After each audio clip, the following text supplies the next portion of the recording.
Gracias. Igual, un agradecimiento por las presentaciones. Creo que es de suma importancia tener todos estos insumos.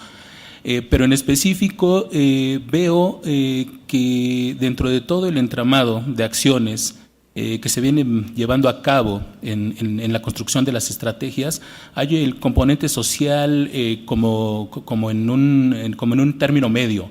Hace rato que hablábamos de la política o de la alineación institucional y de políticas públicas en los estados. Es evidente que esta alineación también pasa por el impulso o por el posicionamiento que tiene la propia sociedad civil.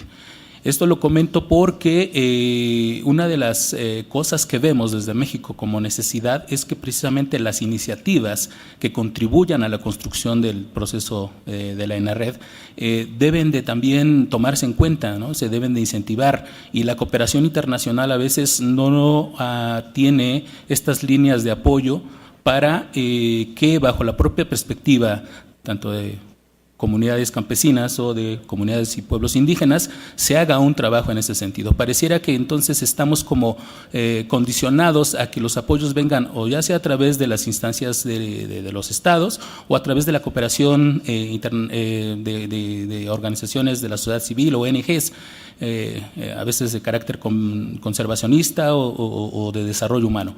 Pero entonces, el punto al que quiero llegar es, primero una pregunta en general a todo el panel, es esto, ¿cómo incentivar esas capacidades locales desde la sociedad civil? Uno, para que precisamente promuevan desde su propia perspectiva estas opciones de desarrollo, estas opciones de urgencia y de necesidad en las propias políticas forestales de cada país, ambientales, y por otro lado, cómo entonces la cooperación internacional sí está considerando esa generación de instrumentos específicos para elevar esa capacidad local, ¿no? Eso me parece de suma importancia y a veces como que no lo vemos tan reflejado. Gracias. Muchas gracias. Quiero preguntar, había visto un par de intervenciones adicionales, quiero saber si hay alguien más, creo que alcanzo a ver Paraguay y Argentina, quiero ver si hay alguien más para hacer una siguiente ronda y si no, sí tenemos más. Entonces propongo responder las preguntas que tenemos hasta este momento y luego damos paso a una segunda ronda. Entonces, no sé si empezamos tal vez por allá, por Leticia.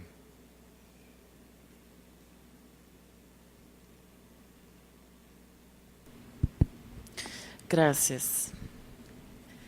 What will happen to illegal loggers? So as you said, sometimes it's hard to track the source of the operation. That is part also of the intelligence and the information system, because they tend to do their operations in a surrounding area, so you can kind of track and locate what would be the source of it.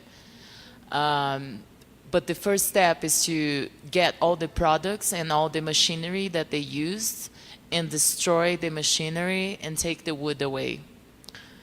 There are some initiatives to try and find some use to this wood. Unfortunately, this is not very effective so far, so most of the time this wood just rottens, which is not good. So this is something that we need to work on.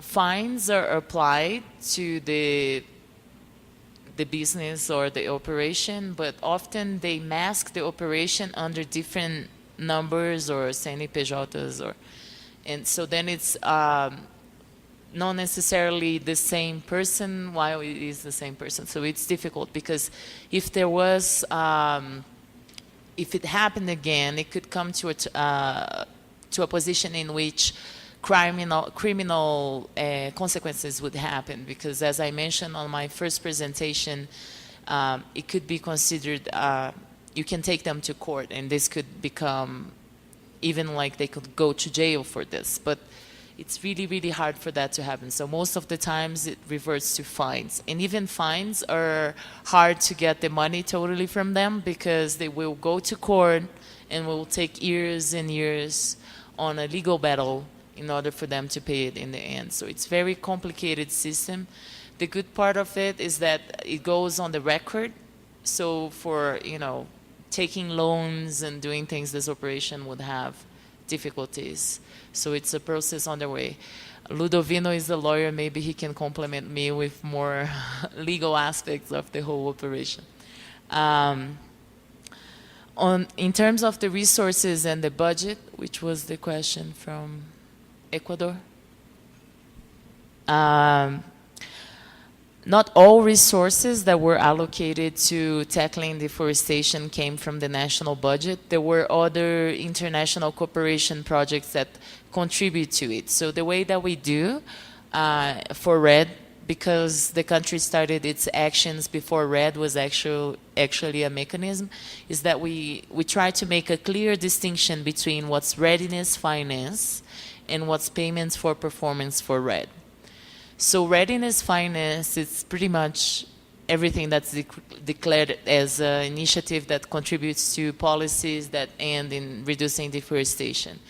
But only those that started happening recently. So a lot of the budget and the national budget that has been allocated to reducing deforestation not necessarily would be readiness. It all depends on the time scope that you put. But for payments for performance is really clear because you have an actual contract or an actual agreement that's done with donors. So payments for performance for REDD Plus in Brazil, it's only what's done through the Amazon Fund. So it's easier to track. That's like why we like to keep it separated, because in readiness it's really easy to put anything that you want, but payments for performance is something different. So even though a lot of the domestic budget was invested on it, we are hoping to get the recognition and the payment for performance. We're not talking about readiness finance, at least not in terms of finance for the Amazon region. I hope I answered it. Gracias, Leticia. Habría una pregunta para Gabriel y quería luego saber si es que alguno de los panelistas quiere reaccionar al comentario de México, pero por ahora vamos con la pregunta dirigida para Gabriel. La pregunta era si la entendí bien, si había como un mix óptimo entre financiamiento privado y financiamiento público o por donantes. Mi opinión personal, y es realmente personal, es que creo que no. Creo que la prioridad no es de dónde viene, sino es realmente cuánto se paga por unidad de reducción de emisiones, y por lo tanto le daría prioridad a aquellos que están dispuestos a pagar más por esa misma tonelada. Si tuviera que ponerme a pensar en términos de optimizar, en realidad pensaría ya más en términos de ingresos y costos, y a igual cantidad de reducción me concentraría en esas actividades u opciones que me maximizan la diferencia entre los ingresos que obtenga y los costos que tengo que incurrir para llevarlas a cabo. Muy bien, gracias Gabriel. Me han indicado que hay reacciones al comentario de México o aportes adicionales, entonces Iván Darío, adelante. Gracias, Marco. En respuesta a la pregunta del BID, ¿cuán avanzada está Visión Amazonía? Depende de la óptica. Visión Amazonía está muy avanzada en el relacionamiento con los donantes que van a apoyar esta iniciativa. En Varsovia se suscribió una declaración junto con Noruega, Reino Unido, Alemania, de apoyo a la iniciativa. O sea, la idea es generar un esquema de pago por resultados con Noruega y Alemania y un esquema de financiación de inversión con Reino Unido.